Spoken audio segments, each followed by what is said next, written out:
The Choir Boy's Muzzle. It's a story based on my memories from when I was 13 years old in 1966. It was our last Saturday for choir practice before the big Easter service. Peter Rapp and I were standing as far in the back of the choir as possible. It was right where Mrs. Miller had directed us to be.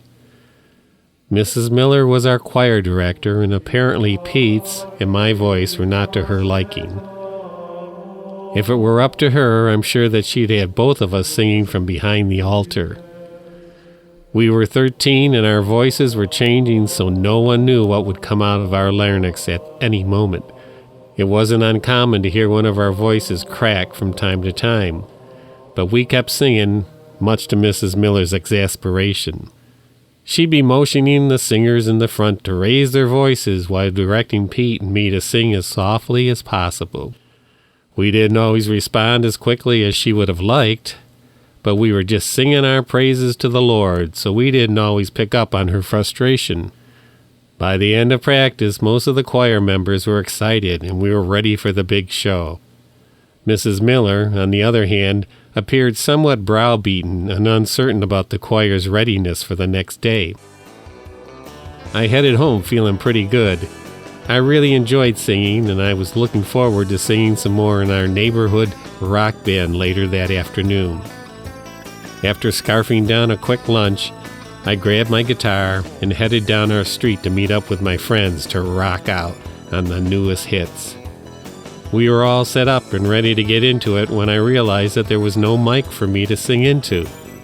I knew there were more mics around from previous jams, but once again I was being asked to move to the back and to sing softly. I still hadn't got the hint, so I just sang out like any rock star would, much to the chagrin of my bandmates. As we played along, we began to do more instrumentals, and when we did do a song, they'd always find some abbreviated doo-wop background vocals for me. My older bandmates, like Mrs. Miller, would emphasize how soft to keep my voice, so I tried my best to go along. When we met again after supper, we loosened up and we began to yell our rock lyrics more than sing them. No one seemed to care about my singing as the evening went on, and my voice started to feel a little scratchy. We were all just jamming out and letting our hair down. The next morning when I woke up, I hardly had any voice, but I still decided to go to church with the hopes that my voice would come back. When I arrived at the church, Mrs. Miller was noticeably flustered, and I think she had some doubts about the choir's upcoming performance.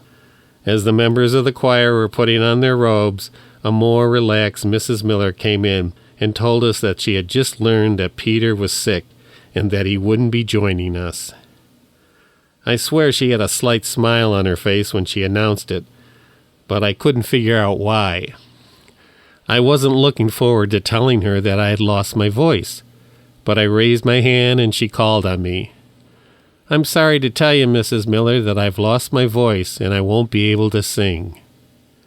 She started to smile, but reeled it in.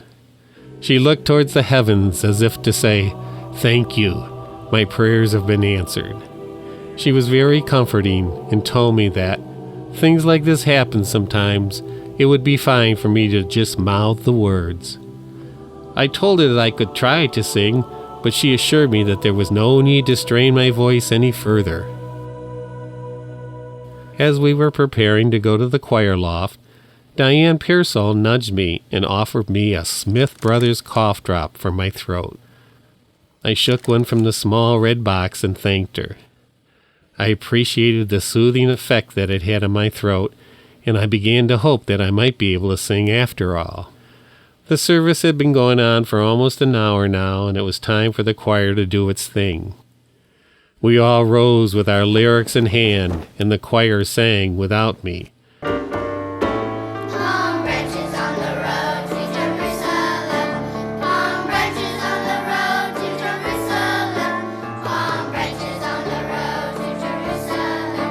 As I mouthed the words, I could feel my voice starting to return.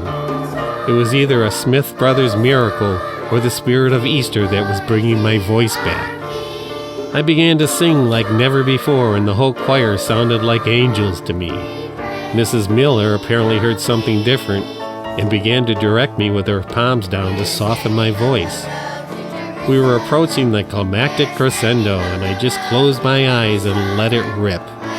When I opened my eyes, I saw Mrs. Miller flapping her arms in a frantic attempt to get me to quiet my voice down. By the way she was flapping her arms, it was lucky she didn't take right off and ascend into heaven. We finished the hymn, and her arms went totally limp. She looked exhausted as a number of beads of sweat ran down her forehead. After the service, we were all congratulating each other for a job well done. Everyone was heading out, and as I approached the hallway to leave, I heard Mrs. Hanson talking to Mrs. Miller. "Mabel, that was quite a fiasco. I guess you needed a muzzle for that caterwauling choir boy of yours." Mrs. Miller didn't respond and marched up the stairs and out the door. I don't know who she was referring to, but I don't think it was very nice. As I walked past her, she had an annoyed look on her face, but my only thought was, what's your problem?